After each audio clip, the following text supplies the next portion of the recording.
상 8장 44절에서 45절 봅시다. 다 같이 함께 하도록 하겠습니다.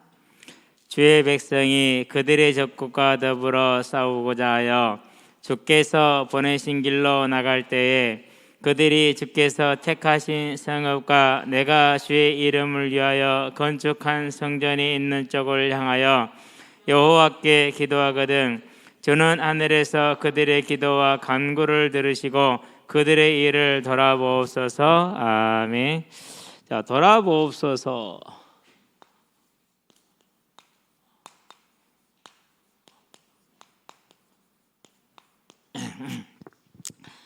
솔로몬이 이제 6번째 기도가 되는 거죠. 자, 그럼 우리는 이제 뭘 좀 봐야 되느냐면 지금 좀 이제 희미해졌으니까 성전에 뭐가 임했습니까? 하나님의 영광이 임했습니다. 어떻게 한 겁니까? 역대상에 보니까 28장이죠. 11절에서 19절에 다윗이 솔로몬에게 설계도를 전달합니다. 식양과 모양, 그러니까 뭐 기구의 모양과 거기에 들어갈 금의 중량까지 전부 다 해서 이제 전달을 하죠. 이 전달받은 설계대대로 뭐 했습니까? 완성을 했습니다. 성전의 내소에 언약궤를 안치를 이제 하는 장면은 곧 나오게 되겠죠. 자, 그렇게 하니까 어떻게 됐습니까? 하나님의 영광이 이스라엘 성전에 가득 차게 되었죠. 그래서 감히 서서 섬기지 못할 정도의 영광이 찼어요. 자, 우리는 여기서 뭘 봅니까? 이렇게 영광으로 대답하는 걸 가리켜서 돌아보셨다 이렇게 얘기합니다. 네, 이것을 하나님이 돌아보시죠. 무엇대로 하니까는요? 지시대로 하니까. 지시대로. 어떤 지시대로요? 하나님이 말씀하신 그대로, 다른 것을 따라간 것이 아니고. 그렇죠? 자, 그러면은 이제 이 하나님의 증거 속에서 모습 속에서 지금 6번째 기도를 하고 있는 것이죠. 6번째 기도를 하는데 그 6번째 기도가 이제 뭡니까? 전쟁이라는 가장 극한 상황입니다. 그러면은 전쟁이라는 이 극한 상황이라면은 나머지는 어떻게 될까요?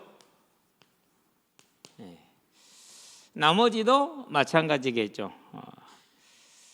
아들을 아끼지 아니하고 내어주시니가 모든 사람을 위해서 그 아들과 함께 모든 것을 우리에게 주시지 아니하겠느냐라는 말씀과 같이 가장 극한 상황인 전쟁을 하나님이 돌아보신다. 그렇다면 나머지 모든 것도 뭐 하는 것이죠?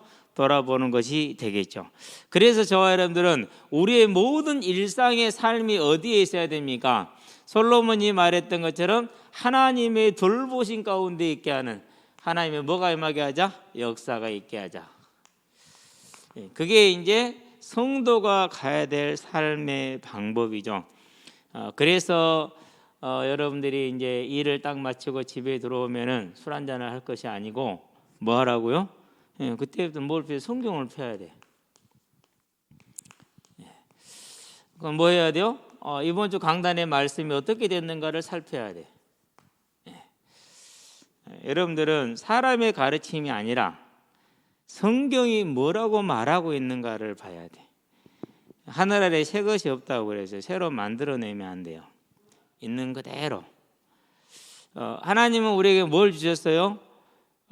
승천하시면서 성령을 주셨어요. 그게 다예요. 다른 게 있는 게 아니에요. 무슨 말이지? 성령의 인도를 받아야 돼. 그 성령의 인도를 받는 방법이요. 그렇죠? 그러면서 뭐 해야 됩니까? 그러면서 우리가 이제 기도해야겠죠. 그래서 이게 내 삶의 딱 루틴이 되게 만드는 거예요. 이것이 내 삶에. 이 새벽에 딱 일어나면은 이렇게 이제 루틴을 만들죠. 근데 이제 겨울에는 2층에 올라가서 공부하기가 쉬웠는데 여름 되니까 날이 밝아. 나도 모르게 끌려 나가서 이제 이렇게 이것저것 돌아보게 돼. 그러고 나면 땀이 나. 그럼 샤워해야 돼. 그러면서 그 시간에 전에는 새벽기도 끝나고 공부하는 시간이었는데 지금은 이제 밭일하는 시간이 됐어. 밭에 가서 이제 노는 시간이 됐어. 뭐 나쁘지는 않은데 아까 좀 그래요. 그래서 빨리 겨울이 왔으면 하는 그런 한편 마음도 있어. 그래야 또 이제 그래서 영 지금 창세기가 이제 12장 들어가 이제 11장 끝내고 12장 이제 들어가는데 그게 지금 그 한 학기 안에 끝내야 되는데 이거 뭐 영 학생이 게으르고 교수가 게을러 가고 되겠냐고요. 다른 공부들도요. 그 시간에 안 하면 별로 방법이 없는데 나머지 다른 것들 해야 되니까 어쨌든지 간에 이래서 항상 이게 있어야 돼. 요즘 어떤 친구가 살살 술을 먹기 시작한다는데 먹지 마세요. 예, 그게 뭐예요? 이제 그게 인생을 또 따르게 내가 원하지 않는 길로 가는 시작이요. 절대 그러면 안 돼. 그래서 여러분들은요 술을 가까이 하지 마라. 왜 술을 가까이 하지 말라고 그러느냐? 처음에는 뭐 한두 잔 하겠죠. 친구들하고 좋은 시간 갖겠죠. 근데 나중에는 술이 나를 먹는다니까 그날이 반드시 온다니까는요. 그러면 술은 반드시 뭐다 결합된 줄 압니까? 술은 반드시 플러스 알파가 가게 돼 있어요. 그 알파의 첫 번째가 뭐예요? 그게 음행이에요. 음행. 그 다음에 뭔 줄 알아요? 그 다음에 도박이에요. 그 다음에 뭔 줄 알아요? 관계의 파괴예요. 하나도 예외가 없어요. 주변 한번 둘러보세요. 이거에서 벗어나는 길 하나도 없어요. 술 많이 먹는 사람 치고 음란에 빠지지 않은 사람은 없어요. 그 사람이 성직자가 되었든지 뭐가 됐든지 아무 상관없어요. 그래서 술에 취하지 말라는 말은 마시지 말라는 말보다 더 심한 말이에요. 자, 술 생각이 났다. 그게 술에 취한 거라니까요. 다른 게 술에 취한 게 아니에요. 그러고 사단이 뭐 처음부터 들어옵니까? 안 그렇습니다. 그럼 사단이 들어왔으니까 사단 때문입니까? 그러면 아나네 삽비라 안 죽어도 돼요. 어찌하여 너의 마음에 사단이 가득하여 하나님을 속였느냐? 그 자리에서 죽이잖아요. 그럼 사단이 속였으니까 사단이 벌 받아요. 사단은 더 벌 받을 게 없어. 누가 벌 받아요? 속은 내가 벌 받아. 근데 이제 이게 잘못되면은 다 사단 때문이야. 그럼 내가 회개할 일이 없어져. 이렇게 해서 또다시 어떻게 되는 거예요? 또다시 사단을 완전하게, 즉 사람을 타락하게 만드는 그게 사단의 전략이라니까요. 그래서 사도행전의 5장에 나오는 아나니아 삽비라 죽은 사건을 자세하게 보세요. 분명히 베드로가 말해서 어찌해 사단이 네 마음에 충만했느냐? 그럼 누구 때문이냐? 사단 때문이잖아요. 죽기는 누가 죽어요? 죽기는 내가 죽는다니까요. 근데 많은 사람들이 이걸 착각해가지고 이건 사단 때문이야 이러면 끝나. 회개도 안 해. 그런 게 어디 있어요? 정말 조심해야 될 사단의 전략이에요. 그것이 보고도 안 믿는다니까. 사람들이 안 고친다니까. 유대인들이 그랬죠. 보고도 안 믿었죠. 안 고쳤죠. 내가 아는 거다 다르거든. 유대교하고 다르거든. 그래서 오늘 아침에는 공부를 하다가 갑자기 유대교란 말이 이게 어디서 왔지? 궁금한 거죠. 그래서 이제 찾아봤더니는 유다 지파를 이르는 말인데 바벨론 포로기 이후로 하나님의 법대로 이렇게 규례대로 살아가는 사람들이 유다 지파밖에 없잖아요. 나머지는 다 흩어지고 소멸돼 버렸으니까. 그래서 그 사람들은 이제 하나님의 법대로 사는 사람들에서 이제 유다 지파란 뜻, 유다의 후손들이란 뜻으로 유대라는 단어가 나왔어. 물론 더 이제 복잡한 이제 언어적인 그런 게 있긴 한데요. 어쨌든 여러분과 저는요, 이 전쟁이라는 극한 상황이 그렇게 하나님의 주권하에 있다면 나머지 모든 게 마찬가지다. 그럼 내 모든 삶에 하나님이 뭐가 있게 하라? 역사가 있게 하라. 그게 저와 여러분이 가야 될 길인 줄로 믿습니다. 자, 그럼 본론 들어가 봅시다. 자, 보호하신다 그랬어요. 네. 그러면은 이제 나와 있는데 미샤, 그러니까 이제 밑에 이제 모음은 뭐 다 표현해봤자 별로 이제 우리가 공부를 안 했으니까 모르고, 자, 돌아본다는 말이 아시타 미스타파 이런 말이 돼요. 근데 이제 이 말은 공의를 행하다, 판결하다 그런 뜻이에요. 돌아봄, 공의를 행함. 당연히 그게 판결이죠, 그렇죠? 이렇게 돼요. 그러니까 하나님이 돌아본다라는 건 뭐 하는 게 공의를 행하신다라는 거예요. 공의를. 하나님의 공의죠. 어디에서도요? 전쟁에서도. 자, 이 전쟁에서도 공의를 행하는데 그 조건이 뭡니까? 첫째가 여호와께서 보내신 길이요. 그러니까 명령이라고 표현을 해야겠죠. 다른 말로 표현하면 말씀이라고 해야겠죠. 말씀대로 행할 때, 그럴 때 하나님께서 공의대로 역사하신다는, 공의대로. 그럼 저와 여러분들은 이걸 아주 중요시 여겨야 돼요. 하나님이 보내신 길이다. 명령과 말씀에 청종하는 걸 말하죠. 그래서 내 생각, 내 주관이 아니고 하나님의 말씀을 따라가죠. 어제 어떤 분이 전화가 왔어요. 그러면서 이런저런 얘기를 하면서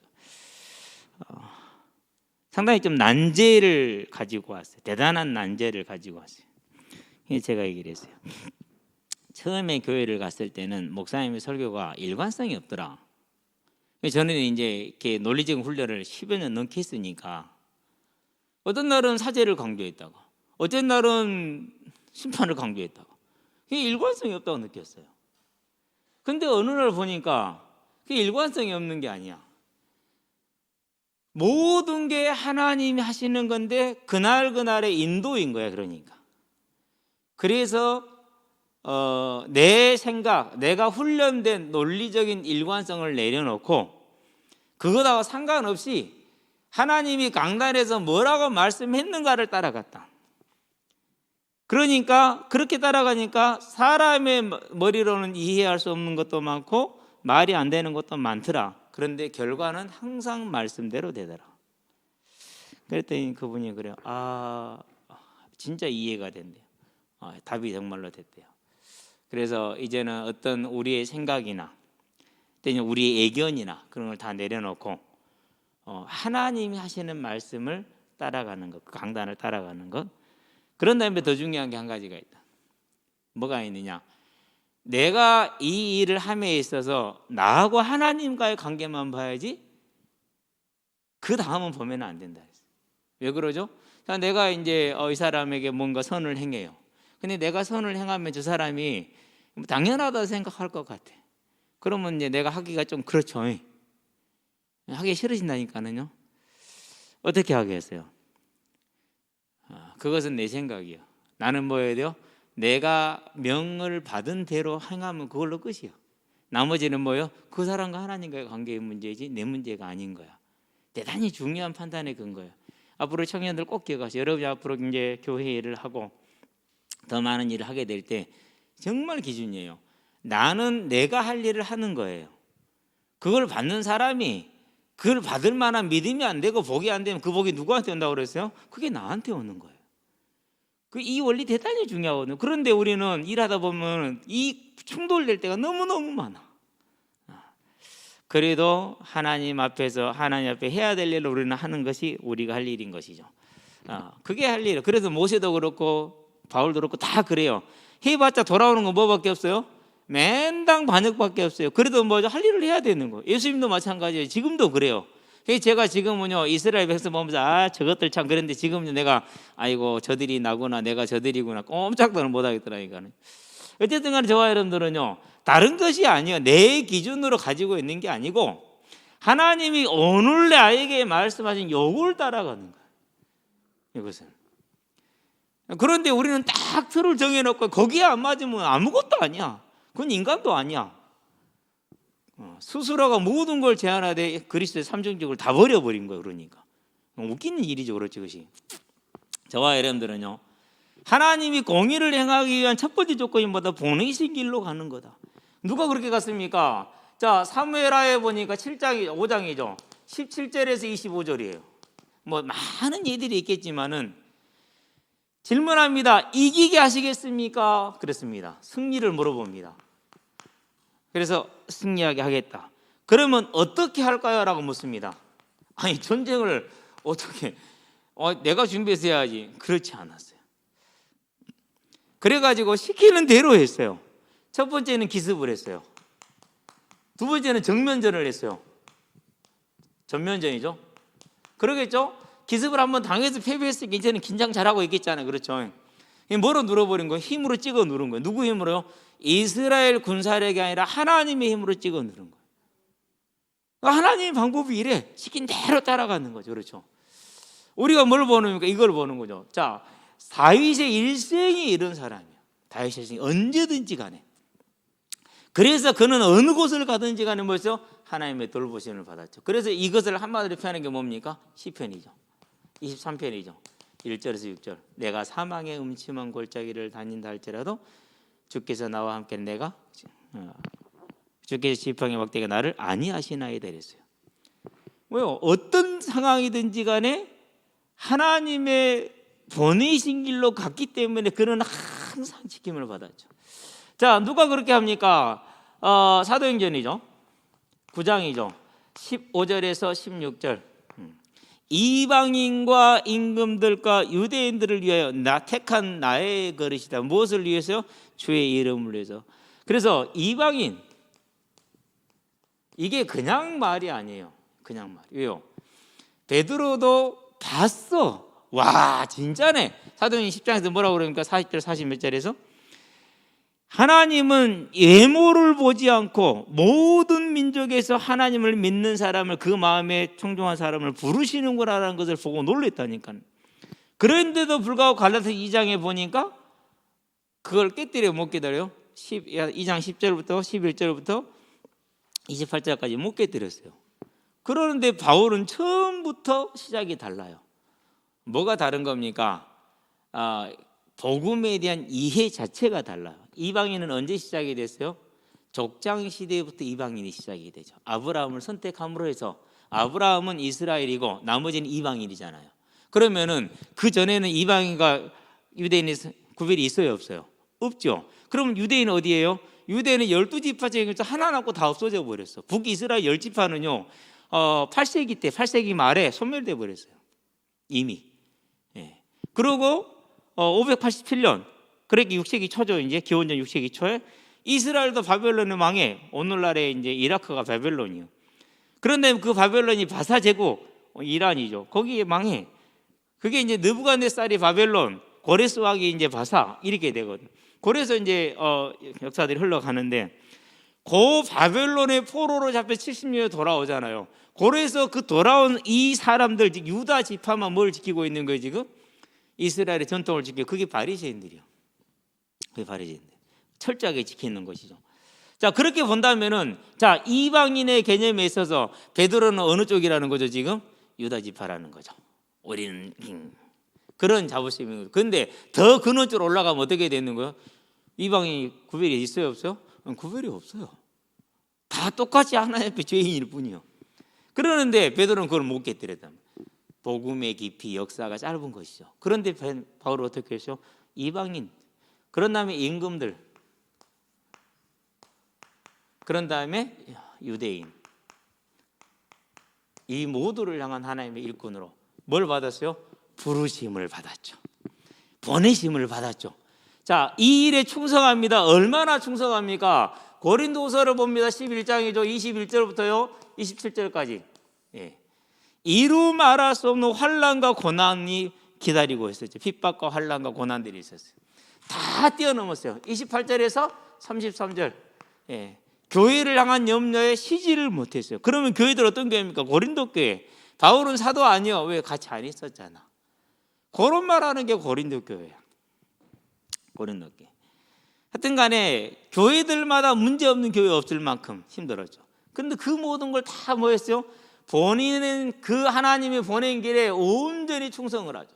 마지막에 어디까지 갑니까? 서바나, 스페인까지. 로마서 15장 23절에서 24절. 여기에는 더 이상 이제 사역할 곳이 없다. 복음이 다 전달됐다는 뜻이 아니라 이미 교회들이 서있고 사역자들이 있으니까 그들이 하면 되니까 나눴고, 이제는 가지 못한 로마를 가야 돼. 그런 다음에 어디를 가든가 이제 서바나, 스페인까지. 유럽의 끝이죠. 거기가 아프리카 바로 위니까 이제 거기까지 이제 가야겠다라는 뭐예요? 보내신 길에 청종하는 것이죠. 자, 이렇게 갔기 때문에 무슨 일이 벌어집니까? 이렇게 갔기 때문에 사도행전에 보니까 27장 2절부터인가요? 26절까지. 내가 섬기는 하나님 앞에 하나님께서 어젯밤에 내 곁에 서서 말씀하시기를 죽는 사람 한 명도 없다고 그랬다. 다만 이 배만 이른다고 그랬으니까 너희는 믿고, 아무도 못 먹었으니까 먹어라. 그래야 너희가 살 것이다. 먹죠. 그래서 몇 명이요? 276명이 살아나죠. 그리고 어디까지요? 멜리데 섬까지. 이 손까지 전부 다 구원을 받게 돼요. 28장 1절에서 8절까지 보면 사도행 28장에 초반부에. 자, 왜 그렇습니까? 가는 모든 길에 이 많은 핍박 가운데서 또 이런 풍랑 가운데 하나님 뭐였어요? 그를 돌아보셨어요. 뭐 때문에요? 보내신 길로 갔기 때문에. 저와 여러분들이 뭐 해야 됩니까? 이제 우리를 보내신 길이 뭡니까? 저와 여러분은 그것이 가서 뭐 해라? 복음을 전해라. 즉 요 명령을 지금 받았어요. 그래서 사도행전 2장 32절에 보니까 우리는 이 일의 증인이라. 3장 32절에 보니까 우리는 이 일의 증인이라. 5장 13절에 보니까 우리는 이 일의 증인이라. 무슨 일이? 부활의 증인이라는 것이죠. 자, 그런데 이 부활의 증인은 뭐라고 그랬습니까? 마태복음 12장에 보니까 34절, 38절, 39절에 보니까 뭐라고 그럽니까? 바리새인들이 사두개인들이 뭘 구하죠? 표적을 구해요. 16장 보니까 1절에 뭘 구합니까? 표적을 구해요. 그래서 예수님이 뭘 말합니까? 요나의 표적 외에는 보여줄 것이 없다 이렇게 얘기를 했어요. 뭐밖에는요? 부활의 깨밖에 보여줄 게 없다고 그랬어요. 그런데 이 부활을 어떻게 여긴다고 그랬습니까? 고린도전서에 보니까 1장 22절에 보니까 유대인은 표적을 구하고 헬라인은 지혜를 구하니 유대인에게는 우리가 꺼리는 자가 되고 이방인에게는 미련한 자가 된다 그랬어요. 그러면 유대인은 뭘 구했어요? 표적을 구했다고 그랬는데 자, 그들이 표적을 봤어요? 안 봤어요? 예수님이 보여줬죠? 안진맥이 일어나는 거 봤죠? 봤는데 믿어요? 안 믿어요? 안 믿어요. 대신에 뭘 믿죠? 복음을 받아들이지 않고 자기들의 틀이 있어요. 유대교를 믿어요.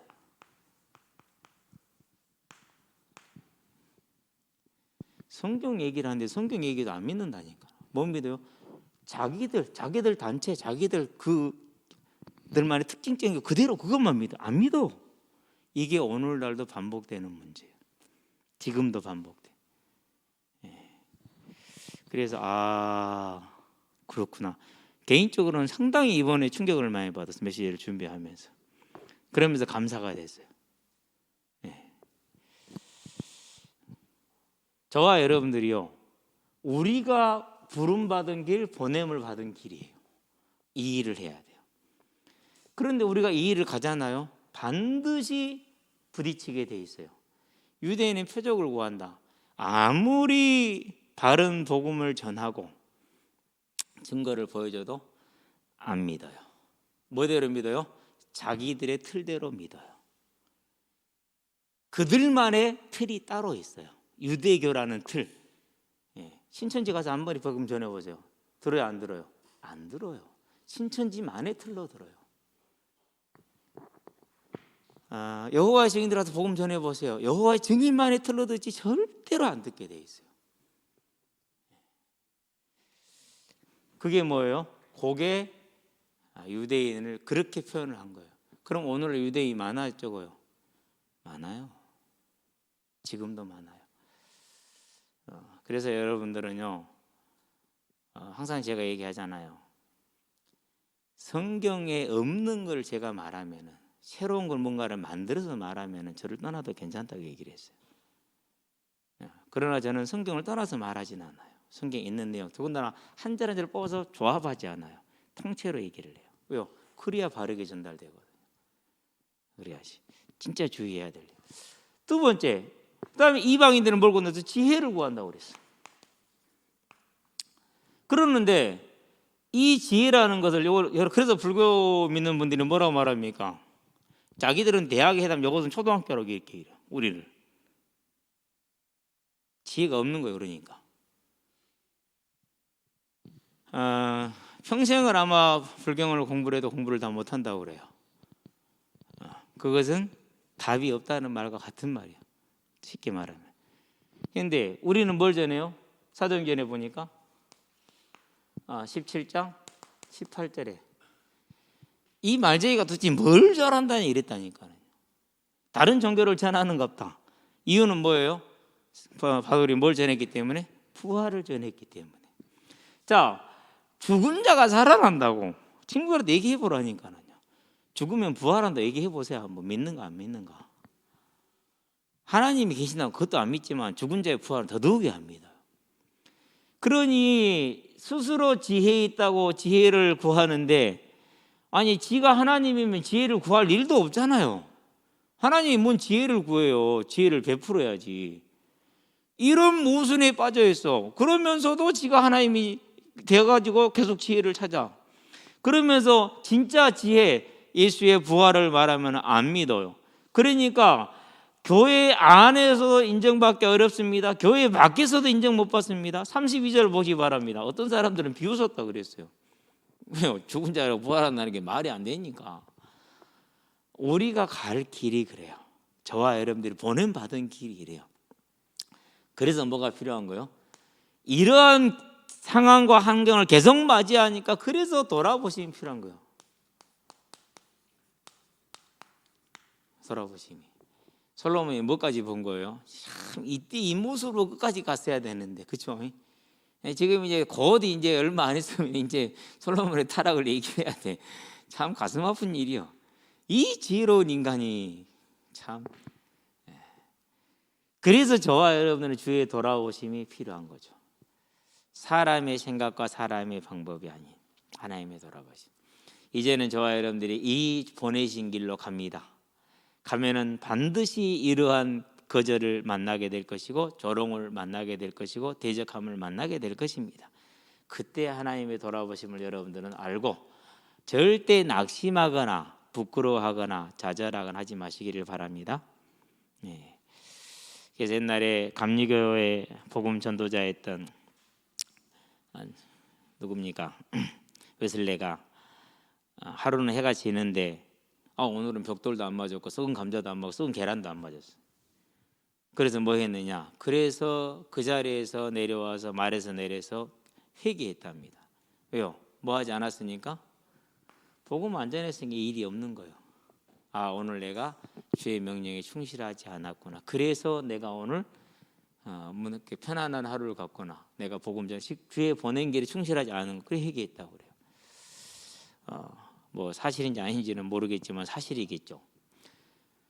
그런 것처럼 반드시 하나님의 돌아보심은 다 잘 되고 인정받고 칭찬받고, 그건 세상의 길이야. 넓은 길이야.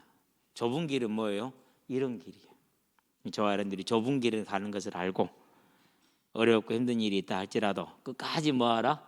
주님이 명하신 이 보내신 길에 가기 바랍니다. 그래서 뭘 약속하셨어요? 돌아보심을 약속했죠. 성령의 능력을. 이 돌아보심이 저와 여러분의 길이 되게 하시기를 바랍니다. 자, 이게 뭡니까? 이것이 생명의 성령의 법의 길이요. 이것이 다른 것이 아니고. 생명의 성령의 법이 다 좋은 거냐? 아니요. 이게 길이요. 이게 생명의 성령의 법. 이게 사망의 법에서 벗어난 저와 여러분들이 살아가는 법이라는 걸 알고 한 주간 동안에도 승리하고 일생을 승리하기를 주의 이름으로 축원드립니다. 기도합시다. 살아계신 아버지 하나님, 주께서 우리를 부르셔서 우리를 보내시되 주의 길로 보내셨으니 그 길이 가서 예수의 부활을 전하라는 명이니 우리가 이 복음을 전하러 나가는 길에 하나님의 말씀대로 우리의 대적들이 우리를 대적할 때 아버지 아래 낙심하지 않게 하시고 두려워하지 않게 하시고 불안해하지 않게 하시고 중단하지 않게 하시되 오직 주님이 말씀하신 대로 그 모든 어려움 가운데 핍박 가운데 조롱 가운데 환난 가운데 멸시 가운데 여호와의 돌아보심이 있음을 알고 담대히 서서 오직 성령의 충만함을 받아 하나님의 사명을 감당하는 우리의 귀한 일꾼들 될 수 있도록 우리 일주를 붙들어 주시고 일생을 붙들어 주시기를 그리스도 예수의 이름으로 기도합니다. 아멘.